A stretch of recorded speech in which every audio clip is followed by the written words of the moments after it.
बहुत समय पहले की बात है। किसी गांव में एक बहुत ही गरीब किसान रहता था। उसके सिर पर बहुत लोगों का कर्ज था, जिसके कारण वह बहुत ही परेशान रहता था। एक दिन की बात है, वह किसान राजा के पास गया और बोला, महाराज, मैं आपसे कर्ज मांगने आया हूँ। कृपा कर आप मुझे 5,000 रुपये दे दीजिए। मैं 5 वर्ष के अंदर आपके रुपए वापस कर दूंगा। राजा उसकी बात पर विश्वास कर लेते हैं और उस किसान को 5,000 रुपये दे देते हैं। देखते ही देखते 5 वर्ष बीत जाता है और किसान राजा के पैसे नहीं लौटाता है। तब राजा को मजबूर होकर उस किसान के घर जाना पड़ा। लेकिन जब राजा उसके घर गया तो वह किसान उसे वहां नहीं मिला। ऐसे ही राजा बहुत दिनों तक उस किसान के घर जाता है और उसे वापस लौटना पड़ता है। लेकिन एक दिन जब राजा उसके घर गया तो और कोई तो उसे नहीं दिखा, बस एक छोटी लड़की बैठी थी। राजा ने उसी से पूछा, तुम्हारे पिताजी कहाँ हैं? तब लड़की बोली, पिताजी स्वर्ग का पानी रोकने गए हैं। राजा ने फिर पूछा, तुम्हारा भाई कहाँ है? लड़की बोली, बिना झगड़ा के झगड़ा करने गया है। राजा के समझ में एक भी बात नहीं आ रही थी, इसलिए वह फिर पूछता है, तुम्हारी माँ कहाँ है? लड़की बोली, माँ 1 से 2 करने गई है। राजा उसके इन उल-जुलूल जवाब सुनकर गुस्से से पूछता है, और तुम यहाँ बैठी क्या कर रही हो? लड़की हंसकर कहती है, मैं घर बैठी संसार देख रही हूँ। तब राजा समझ जाता है कि लड़की उसकी किसी भी बात का सीधा जवाब नहीं देगी। इसीलिए राजा सोचता है, अगर मुझे सवालों का मतलब समझना है तो इस लड़की से प्यार से बात करना पड़ेगा। फिर राजा अपने चेहरे पर एक प्यारी सी मुस्कान लाकर उससे पूछता है, बेटी, तुमने जो अभी अभी मेरे सवालों के जवाब दिए, उसका क्या मतलब है? मैं तुम्हारी एक भी बात का मतलब नहीं समझ पाया। तुम सीधे सीधे उसका मतलब मुझे समझाओ। तब लड़की मुस्कुराकर राजा से पूछती है, अगर मैं सभी बातों का मतलब आपको समझा दूं तो आप मुझे क्या देंगे?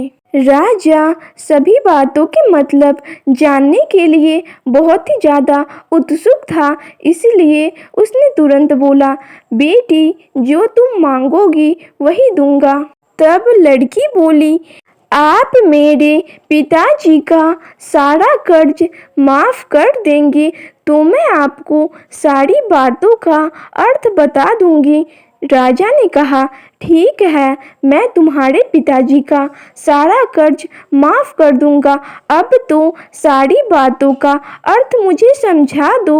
लड़की कहती है, महाराज, आज मैं आपको सारी बातों का मतलब नहीं समझा सकती। कृपा कर आप कल आएं, कल मैं जरूर ही बता दूंगी। राजा अगले दिन फिर उस किसान के घर गया। आज वहाँ सभी लोग मौजूद थे। वह किसान, उसकी पत्नी, बेटा और उसकी बेटी भी थी। राजा को देखते ही लड़की बोली, महाराज, आपको अपना वचन याद है ना? तब राजा बोला, हाँ हाँ, मुझे याद है। तुम अगर सारी बातों का मतलब मुझे बता दो तो मैं तुम्हारे पिताजी का सारा कर्ज माफ़ कर दूंगा। लड़की बोली, सबसे पहले मैंने यह कहा था कि पिताजी स्वर्ग का पानी रोकने गए हैं। इसका मतलब था कि वर्षा हो रही थी और हमारे घर की छत से पानी टपक रहा था। पिताजी पानी रोकने के लिए छत को बना रहे थे, यानी वर्षा का पानी आसमान से ही गिरता है और हम लोग तो यही मानते हैं कि आसमान में ही स्वर्ग है। बस पहली बात का यही अर्थ है। राजा कहते हैं ठीक है, लेकिन दूसरी बात का क्या मतलब है? तब लड़की कहती है मेरे भैया बिना झगड़ा के झगड़ा करने गए थे। इसका मतलब था कि वे रेंगनी के कांटे को काटने गए थे। अगर कोई भी रेंगनी के कांटे को काटेगा तो उसके शरीर में जहाँ तहाँ कांटा गड़ ही जाएगा, यानी झगड़ा नहीं करने पर भी झगड़ा होगा और शरीर में खरोंचें आएगी। राजा उसकी बात से सहमत हो गया और मन ही मन उसकी चतुराई की प्रशंसा करने लगा। फिर उसने उत्सुकता से पूछा, और तीसरी चौथी बात का मतलब बताओ बेटी। लड़की बोली, महाराज, तीसरी बात मैंने कही थी कि माँ 1 से 2 करने गई है। इसका मतलब था कि माँ अरहर दाल को पीसने गई थी, यानी उसे 1 से 2 करने गई थी। क्योंकि जब साबुत दाल को पीसा जाए तो एक दाना का 2 भाग हो जाता है, यानी यही था 1 से 2 करना। अब रही चौथी बात, तो उस समय मैं चावल बना रही थी और उसमें से एक चावल निकाल कर देख रही थी कि चावल पूरी तरह से पका है कि नहीं। इसका मतलब है कि मैं एक चावल का दाना देखकर ही जान जाती कि पूरा चावल पका है या नहीं, अर्थात चावल के संसार को मैं घर बैठी ही देख रही थी। यह कहकर लड़की चुप हो गई। अब राजा सभी बातों का अर्थ समझ चुका था। फिर राजा ने आश्चर्य से पूछा, बेटी, तुम तो बहुत चतुर और बुद्धिमान हो, लेकिन एक बात मेरी समझ में नहीं आई कि यह सारी बातें तो तुम मुझे कल भी बता सकती थी, फिर तुमने मुझे आज क्यों बुलाया?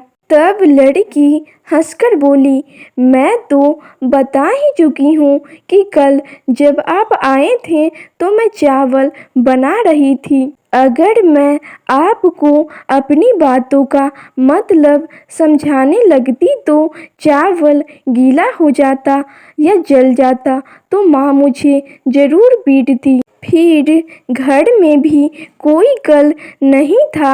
अगर मैं इनको बताती कि आपने कर्ज माफ़ कर दिया है तो मेरी बातों का विश्वास नहीं करते, लेकिन जब आज स्वयं आपके मुंह से सुन लिए हैं तो सबको विश्वास हो गया है कि आपने कर्ज माफ़ कर दिया है। राजा लड़की की बात सुनकर बहुत प्रसन्न हो जाते हैं और वे अपने गले से मोतियों की माला निकालकर उसे देते हुए कहते हैं, बेटी, यह लो अपनी चतुराई का पुरस्कार। तुम्हारे पिताजी का कर्ज तो माफ़ कर ही चुका हूँ, इसीलिए अब तुम लोग निश्चिंत होकर रहो। अगर फिर कभी किसी भी चीज़ की ज़रूरत हो तो बेझिझक होकर मुझसे कहना। इतना कहकर राजा लड़की को आशीर्वाद देकर चला गया। लड़की के परिवार वाले उसे खुशी से गले लगा लेते हैं और फिर सभी लोग खुशी खुशी रहने लगते हैं। तो आपको यह कहानी कैसी लगी कमेंट सेक्शन में ज़रूर बताइएगा, और अगर आप हमारे चैनल पे पहली बार आए हैं तो चैनल को सब्सक्राइब करना मत भूलिएगा एंड वीडियो को अपने दोस्तों के साथ शेयर करना भी मत भूलिएगा।